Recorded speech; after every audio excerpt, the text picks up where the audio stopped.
Hello my dear fashion enthusiasts, I'm delighted to have you back today to break down this fashion show together. Heading to Milan to discover the Ferrari Spring Summer 2025 fashion show. From the very beginning, you can feel that something is different in the approach. Not in a desire for spectacle, nor in an excessive staging, but rather in the intention behind the collection itself. Very quickly, it becomes clear that this fashion show is not designed to exist only on the runway. There is a more concrete idea behind it, something more grounded in reality.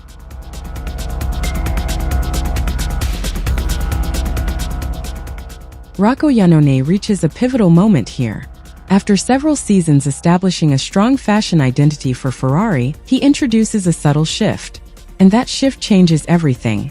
It is no longer just about creating visually striking silhouettes, but about building a wardrobe that reflects a very specific lifestyle. And that lifestyle is clearly defined.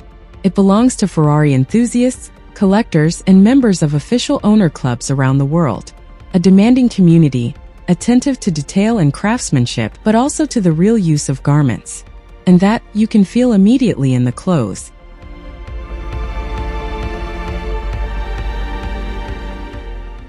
The fashion show opens with a series of silhouettes in deep brown and bronze tones.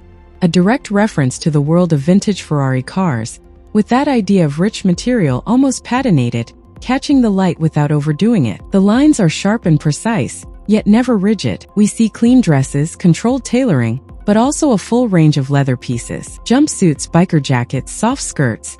And this leather is particularly interesting because it is worked in a very fluid way. It follows movement, it never restricts the silhouette. You can feel that these garments are meant to be worn to live and not just to appear on a runway.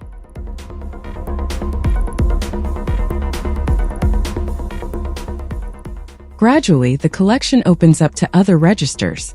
Khaki cotton pieces appear, more utilitarian in spirit. Technical fabrics enrich the wardrobe, bringing a more contemporary dimension.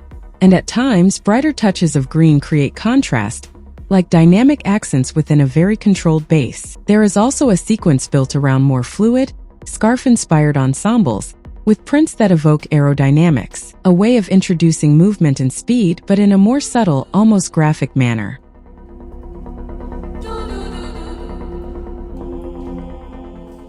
Then certain looks stand out more clearly.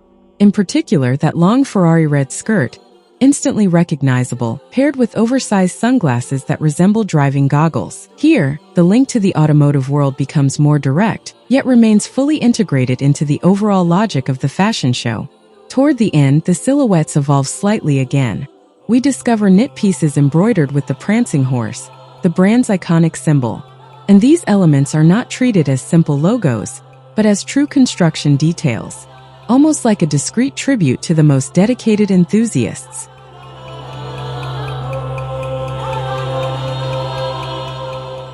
The entire fashion show progresses without interruption. There is a very clear continuity. Each look extends the previous one without any abrupt contrast. Everything is conceived as a progression, almost like a controlled build-up. But this is also where a question arises. In aiming to build a more functional, more wearable wardrobe, does the fashion show take fewer risks? Some silhouettes remain within a very controlled space, sometimes even a bit too much. There is a sense of restraint that can feel reassuring, but at times also slightly lacking in tension.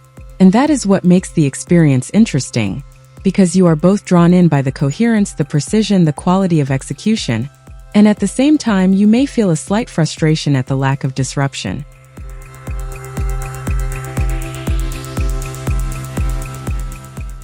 Yet despite that, a balance begins to emerge. Ferrari remains true to its identity. The luxury is present. The craftsmanship is there. But with a more pragmatic approach, closer to the reality of its clients, without abandoning that sense of desire and performance that defines the brand. And that may be where the most interesting evolution lies. So tell me, does this vision resonate with you? Do you connect with this more concrete approach? Or would you have preferred a more bold, more radical fashion show? I'm really curious to read your thoughts in the comments. Thank you for following this breakdown with me. I'll see you very soon for another analysis. I wish you an excellent viewing for the rest of the fashion show. Take care and stay inspired.